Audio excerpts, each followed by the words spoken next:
Trump was swearing. He was refusing to look at maps. Get them away from me. I don't want to hear about the front lines anymore.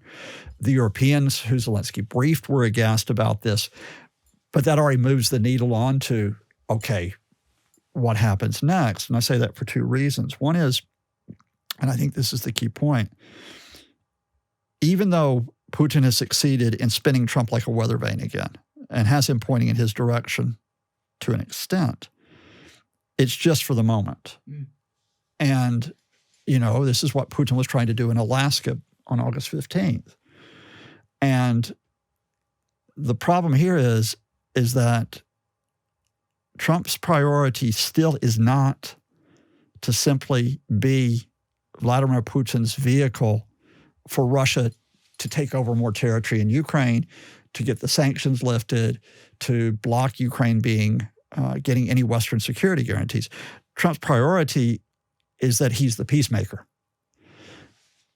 Hello and welcome to Frontline for Times Radio. I'm Louis Sykes. Today we are joined by Scott Lucas, Professor of US and International Politics at the University College Dublin's Clinton Institute and also founder and editor of EA Worldview. Scott, thank you very much for joining us. It's a real pleasure to be here. See where it all happens. Great to have you in person with us, finally. We're starting to hear some of the details of the Trump-Zelensky meeting that happened at the end of last week. It's pretty safe to say at this point that Putin has been able to basically derail Trump yet again on peace in Ukraine, isn't it? The question is for how long? We know now from the revelations that came out over the weekend, Washington Post, Financial Times, probably the two leading articles on it, there's other outlets as well, such as Reuters, that Trump completely not only backed off of the provision of Tomahawk missiles to Zelensky, which was clearly a concern of the Kremlin when they set up that call from Vladimir Putin on Thursday, a day earlier, but that Trump also was repeating the Russian talking points regarding the territory that they had to have. And of course, the key part here is that not only would Russia hold on to the 75% of the Donetsk region in the east that it currently occupies, they would give the other 25% that Ukraine holds. Trump's like, why don't you just let them have it? And in exchange, Putin will give away some unspecified areas in Zaporizhzhia and Kherson in the south. Now, Zelensky clearly did not accept that. And the stinger here is, and I think this will get into a wider conversation, which is more interesting than the headlines today, that by the end of the meeting, Trump had backed off that and was saying, okay, let's just freeze the lines where they are right now, which Ukraine will actually accept if they get certain other conditions, which leads to a stronger Ukraine economically, militarily, and politically with Europe, with the US, and with bodies like NATO and the EU. Why does this happen? I've done a parallel interview with Trump Report, so I won't walk across all the lines there, but I think a couple of things that are interesting is, first of all, everybody will look at the Putin phone call to Trump and say once more, he's put Trump back into his pocket through a combination of flattering Trump, you can bring peace, et cetera, and then the veiled threat, which is you don't want to give them tomahawks, else that'll just escalate things and it'll ruin our relationship. And that's fair enough. But I also think the second part of the dynamic that was there was who else was in the room on Friday. Steve Witkoff was there, the real estate developer who is nominally the envoy to Russia. And I think Witkoff had receded from view for me in recent weeks, recent months even. You had others like Keith Kellogg, the envoy to Ukraine, who's much more in terms of supporting Kyiv. Even someone like Treasury Secretary Scott Bessent on the financial side of things, Marco Rubio, Secretary of State. And here was Witkoff, who popped up on Friday to tell Zelensky, you should give up all of the Donbass, the Donetsk and Luhansk regions to the Russians because there's a lot of Russian speakers there. Really? Really? Vladimir Zelensky's a Russian speaker. That's his first language, mate. You're telling him he should give up his country because some people happen to speak Russian? And the combination of the Putin phone call, Witkoff being there, and possibly the influence of someone like a J.D. Vance, who was saying this weekend, can't really give up tomahawks, need them for our stocks. All of that's in the play. But and quite rightly, I mean, Zelensky was aghast at this because Trump, not only what he said, the way that Trump was saying it, Trump was swearing, he was refusing to look at maps, get them away from me. I don't want to hear about the front lines anymore. The Europeans who Zelensky briefed were aghast about this, but that already moves the needle on to, okay, what happens next? And I say that for two reasons. One is, and I think this is the key point, even though Putin has succeeded in spinning Trump like a weather vane again and has him pointing in his direction to an extent, it's just for the moment. And, this is what Putin was trying to do in Alaska on August 15th.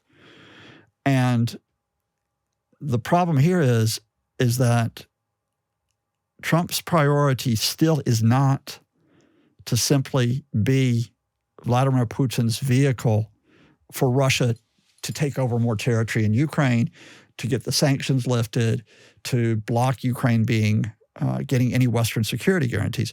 Trump's priority is that he's the peacemaker. Now, why is that a sticking point? Because Ukraine is quite clearly not going to agree to a negotiated deal on the basis of giving up more of their territory. Not going to happen.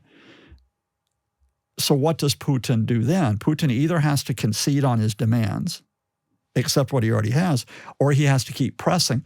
But keeping pressing means that he not only has to say, I want this, he has to keep attacking. The front line is not moving that much, so he keeps attacking in the air, hitting the energy infrastructure, hitting the civilian sites.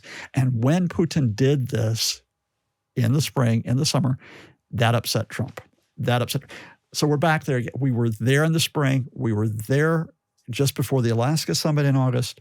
Here we are again because, one, will Putin stop with his maximum demands? And two, if he doesn't stop, that opens up the space for Zelensky and the Europeans and some others in the international community to start to work on Trump. They work on people in the Trump administration, and they work on their own arrangements to back Ukraine's resistance, even though you want the Americans to come in on that at some point. Yeah, exactly.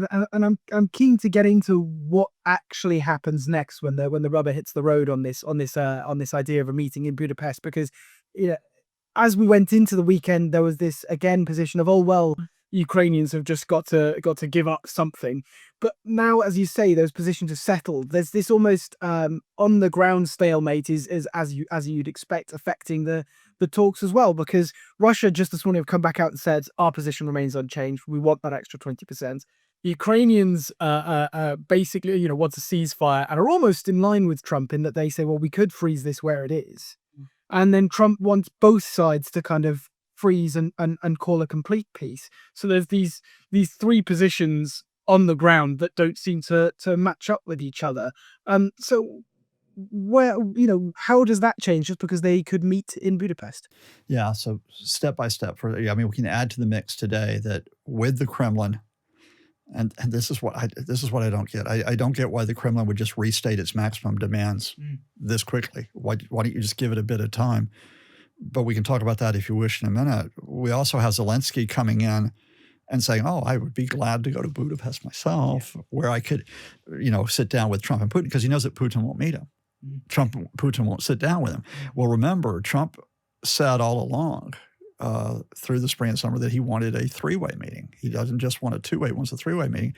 Well, what happens if Putin balks at that? I'm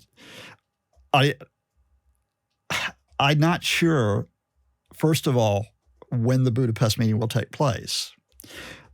If you go back and look, the initial reports that came out was that Putin was going to meet Trump this week.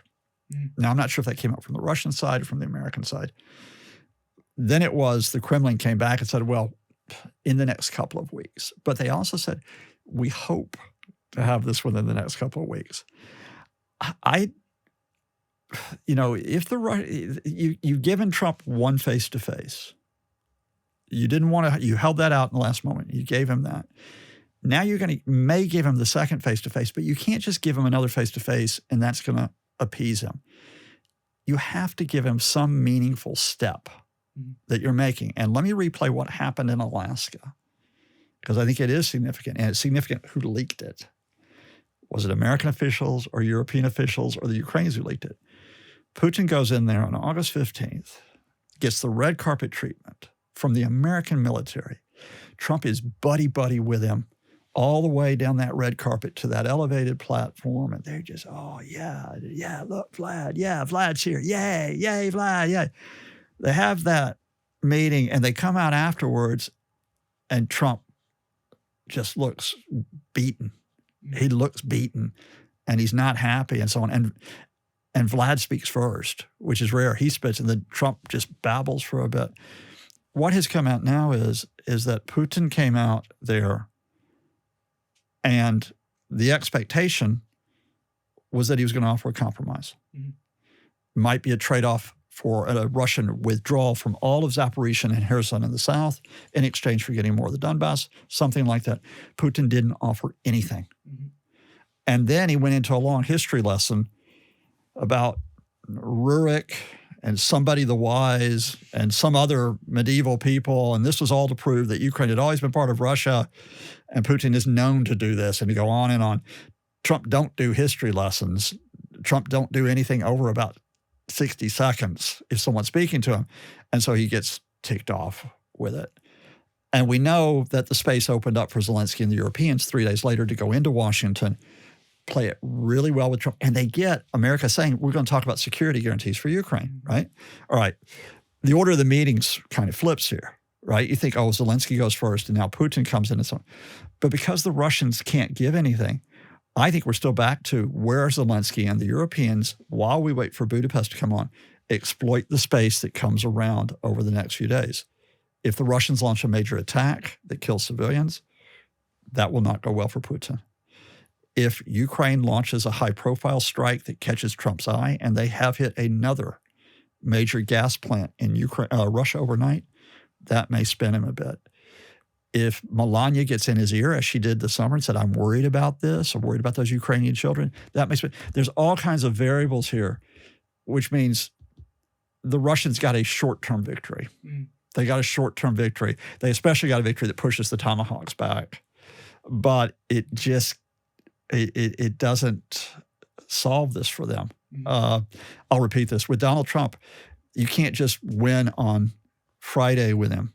You have to win on Friday, and then the next Monday, and then Tuesday, then Wednesday. You've got to win day in, day out. And that means you've got to keep something on Trump, Witkoff, maybe JD, to keep them locked in. And there's others in the Trump administration who don't want that to happen. How do I know that? Who do you think went to the Washington Post and the Financial Times and went and told tales this week? Well, indeed. And that's another issue almost separate from the battlefield itself, isn't it? That this last meeting seemed to have been derailed by Putin almost going off on this historical diatribe.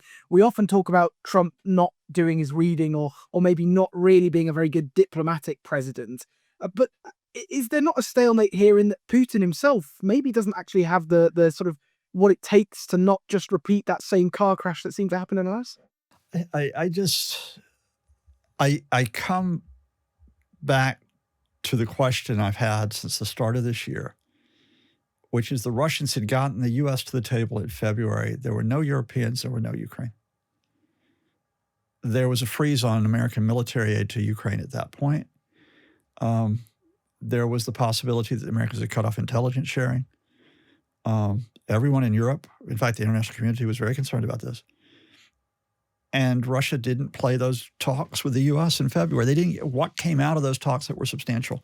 Nothing. I mean, it was a bit of general discussions because the Russians simply were doing the dangle, which is, we could have a great economic relationship, we could have a great political relationship, but they gave them nothing substantial in terms of how Ukraine was going to be resolved.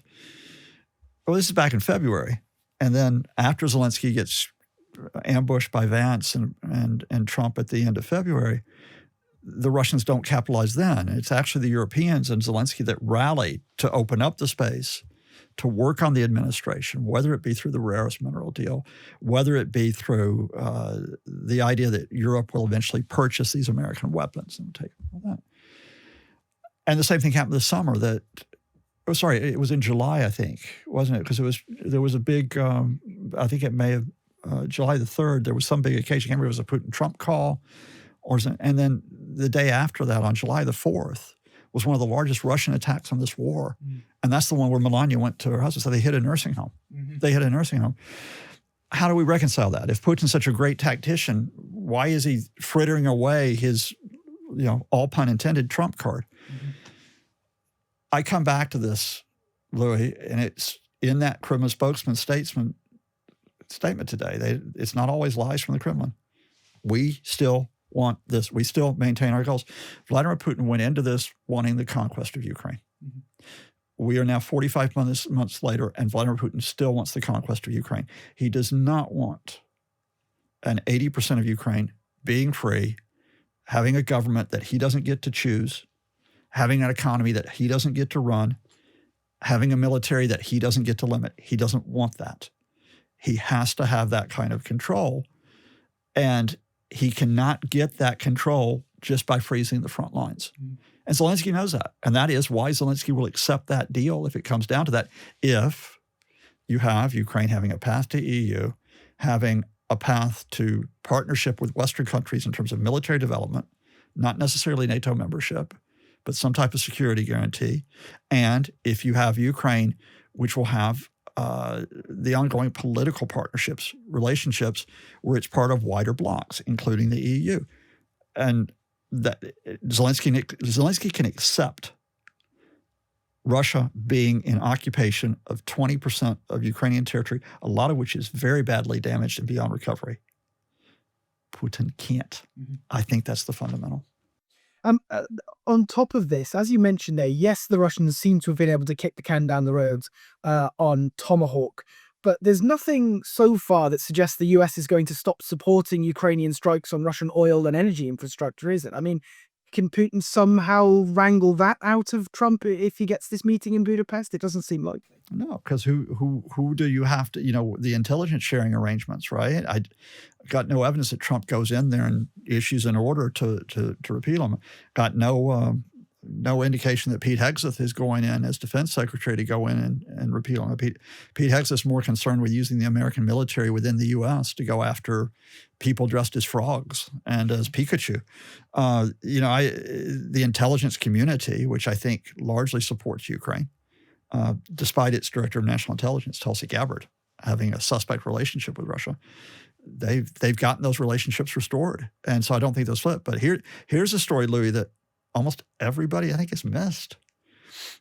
Zelensky's meeting with Trump, it wasn't the only Ukrainian meetings. They were meeting with officials in Treasury. They were meeting with officials in other American economic agencies. They were meeting with intel agencies, defense agencies. And Zelensky had other meetings as well, including with American defense contractors. Now, why do you talk to Raytheon? What does Raytheon make? Raytheon makes things like missiles. They make arms. They make electronics that will be important, for example, for, the drone industry, right?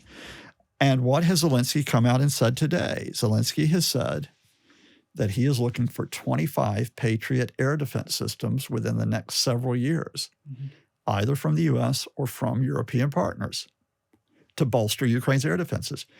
The Tomahawks, sure. Ukraine would have loved to have gotten the Tomahawks. They'll have to settle with causing serious damage with drones and with their own missiles for now. But they also wanted other things off of this trip. They wanted the bolstered air defenses. They want equipment for the battlefield. They want cooperation on drones. And remember the other thing that Zelensky said after that meeting, no matter that Trump had a temper tantrum, Zelensky is signaling to people besides Trump, in return for the Tomahawks, we'll give you drones. Ukraine has an advantage, a lived experience advantage in drone technology now. They're willing to work with the U.S. on that. There'll be certain American arms manufacturers that'll be quite happy with that deal. And is there an element here of some of this conflict coming out of Trump's hands in a way? I mean, increasingly it's other people in his administration that are dealing with big swathes of this conflict. Economically, it's now in the hands of Besant and now Ukraine's Prime Minister Yulia Savdenko after the minerals deal. Even the arms deals are now largely being done, as you say, directly with defense companies, or it's going through Europe and then the defense companies. is there any room left for Trump to cut anything off from Ukraine if he wants to put pressure on them? I mean, Trump can still veto any of this, but there's two things here. First of all, these are quite detailed negotiations, and Trump's attention span to detail is not that great. For example, I don't think he said anything about rare earths on Friday. I think that's kind of come and gone. But Scott Bessent was discussing that with Srivdenko, the Ukrainian prime minister, because it's all part of the reconstruction fund that has to be set up. So those important discussions are bedding in the economic arrangements. We've already talked about bedding in the military and intelligence arrangements. And so in a way, literally lose a battle, win a war. You lose a battle over the tomahawks for now, but you win a war with the other arrangements that you're putting into place. But the second thing is Trump's just overstretched. We have the advantage here. We can go deep. We can focus on Ukraine. But here was a man who over the weekend was almost losing his mind about the No Kings protest and the fact that he's getting pushback on his attempt to be an authoritarian inside the United States. He's getting pushback on his attempt to put military on the streets of the U.S. His latest threat is to put him into San Francisco. He's getting pushback on the deportation, the disappearance of migrants and asylum seekers through various court cases that are going place. He's getting pushback on economic issues, including his willy-nilly approach to tariffs that are taking place. So, Trump probably, his headline moment this weekend probably is when he tweeted out the rude AI image of himself, dropping, we have to politely use the word, don't we, feces on the No Kings protesters, and I get to be in a military jet, wearing a king's crown on my head. That's the guy's top line, right? So you have to wonder if that's what he's really focused on. Is he paying attention to the detailed briefs that take place on Ukraine? I don't want to be overly optimistic about this because the guy's chaos. And Pete Hegseth is not a qualified defense secretary. He can cause chaos as he's done in the past. But I do think that the gradual arrangements that are bedded in, they are advancing, whether they're advancing fast enough. But we do think possibly we get another break, of course, which is we're going into the winter. And it is the standard narrative. And we can ask our pal Philip Ingram about this to see whether he subscribed to it. It is the standard narrative that it is much tougher to advance when it gets muddy in the autumn leading into the winter. So whether Russia has now missed its window for making significant battlefield advances, and that gives the Europeans in Ukraine several months now to set up for the next phase, provided they keep, and this is the other big story, they keep Ukraine's energy infrastructure together, which they're doing. I mean, Ukraine took a heavy hit from the Russians earlier this week. I think they were down 60% on gas production from some of the strikes. But they stepped up the imports coming in. And of course, they did some rationing and they made it through this. And so, Russia has not been able to deliver the knockout blow on that front either. So if they can't, all right, we've gone, I don't know, maybe round 2, round 3, round 4, but 15-round fight still. Yeah, indeed. Well, and we've alluded to this a little bit during this interview, Scott, but the elephant not in the room, in a sense here, was Europe. I mean, last time Zelensky came to the White House, he had this plethora of European leaders with him, many of whom were on very good terms with Trump. I'm thinking of Stubb and Meloni, just to name a couple. Why do we think they weren't as heavily involved this time? And should Ukraine be worried about Europe still not quite stepping up to the plate on kind of filling in that support that Trump doesn't want to give? Well, I mean, I think the latter question first. Yeah, I mean, Ukraine's going to continue to be worried about this. I mean, look, I think a quite obvious riposte when we were talking about the Tomahawks is, why isn't Germany providing Taurus missiles, to Ukraine if they consider this to be so vital? Well, that gets us into German domestic politics, and I'm happy to discuss that on another occasion. But certainly, where Europe is in terms of providing support for Ukraine's air defenses, where they are in terms of the amount of U.S. material they purchase under what's called the PURL scheme to get to Ukraine. Yeah, those are all questions. Our experience is EU moves slowly. It moves too slowly. It gets there. But to give you an example of one thing we aren't talking about that we used to talk about is ammunition for artillery. you might remember back in 2023, 2024, Ukraine was not meeting the targets. Guess what? They are delivering those millions of rounds now to Ukraine. And I think the Europeans are there when it comes to drones and working with Ukrainians. So that is a way of saying that, look, it doesn't fill the gap that the Americans provide. But I think in terms of military standpoint, yeah, it gives Ukraine some type of cover. Big question here is, I think, and you've alluded to it, is where's your next play with Trump and with the Trump administration? Mm-hmm. What you will not hear much about over the next 2-3 days is they'll be talking to Trump administration officials. Mm-hmm. All those people in the agencies, get everything back on an even keel. When they get back on an even keel, then they got to make a judgment call. They've got to make a judgment call as to whether they go back with a big appearance with Trump somewhere in the U.S., somewhere in Europe. I would be very interested, and it is only speculation, but I'll emphasize this. Well, emphasize it's only speculation, and I will go out with the emphasis. If the Russians start to hesitate a bit on Budapest, because I'm not sure, again, what can they give Trump in Budapest? Do Zelensky and the Europeans say, why don't you come visit us over here? We know Trump likes to show off. He likes to show off another country. Maybe this time he goes, well, he was in Vatican earlier this year. He loved Vatican. Maybe this time it's Rome. We know he loves Giorgia Meloni, who a week ago today on a different platform over Gaza, look how beautiful she is, right? And Georgia's sitting there going, what the hell? But still, you play that card. Does he go to France where Macron can give all him the French trappings? In other words, I think the Europeans and Zelensky probably underestimated the Russian move last Thursday. That was a pretty big gamble from the Russians to extend that phone call. I think they underestimated. It's taken them a couple of days to recover, but there's a tip-off. They're already starting it, which is Zelensky's already talked to Emmanuel Macron, and he has let it be known that, yeah, we're in coded terms. We're going to establish our position here. It's only Monday. Let's see where we are by Friday. How much faith should we have in Europe to get themselves together on this, though? I mean, where France has just had to reinstate its prime minister. Again, UK, of course, we have our own political turmoil here. Czechoslovakia and a few other Eastern European states, have changed direction politically. Are we starting to see some of that political turmoil in Europe become a problem for support for Ukraine? Or do you think leaders like Meloni, like Macron, like Merz could carry this through? I mean, it could. I mean, you can game this out, but for now, Macron remains as president of France until at least 2027, and I don't think he's going to give way to a snap election. And Merz, although he's got various domestic issues in Germany, especially on the economic front, I don't think he's going to be going anywhere.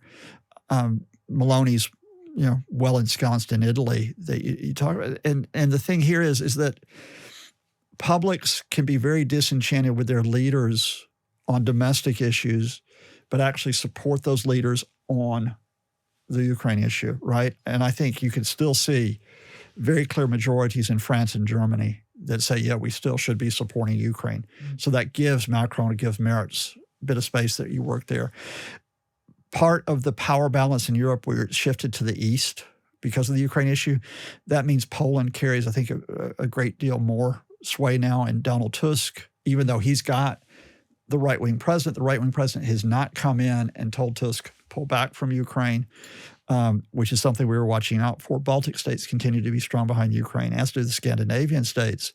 I think, and even the Czech case, even though you get uncertainty over where we go with who the prime minister is, the Czech system has a fairly strong president as well, and he is a former general and very firmly in support of Ukraine. So and the EU, finally we come down to the EU, Ursula von der Leyen and those folks firmly ensconced. And as I say, sometimes they move too slow. It's quite frustrating, but they do move. Where are we today? We get the announcement out of Europe that by the end of 27, not fast enough, but by the end of 27, they cut off all gas imports. They cut off all gas imports from Russia. That means they've overcome Hungarian opposition. They've overcome Slovakian opposition. Even some countries like Austria, I think, are qualms about that. Why is that important? It's not just important in that you decrease the revenues and so on, but what was the Trump administration calling for? Before we make a move on direct sanctions on Russia, you have to make a move as well. Will this be enough to help bring the Americans into discussions on tough sanctions? But wait a minute, I almost forgot, Louis. One last thing, and then they can come in. One last thing is it has been leaked to the press today, or various officials are saying to the press, the EU is on the verge of approving the use not just of the profits from the frozen Russian assets, but using the frozen Russian assets. So that will be up to, I think, 140 billion euros, 140 billion with a B, 140 billion, which will be in the form of loans using the Russian assets as collateral. That also is a big step. Yeah, indeed. Well, we'll see what developments come out of Europe, because I think there's a lot more for us to discuss, Scott, but that's all we've got time for today. So Scott Lucas is Professor of US and International Politics at the University College Dublin's Clinton Institute, and also founder and editor of EO Worldview. Thank you very much for joining me today on Frontline. Stay safe, stay sane, Louis. You've been watching or listening to Frontline for Times Radio with me, Louis Sykes. For more on the war in Ukraine, you can subscribe to our YouTube channel and sign up for a membership, or you can hear all the latest news and analysis on Times Radio, or read it at thetimes.com. And remember, we are in both podcast and video form. You can find us on your favourite podcast platform. It's Times Radio's Frontline, or you can watch us on Times Radio's YouTube channel. Thanks very much. Goodbye.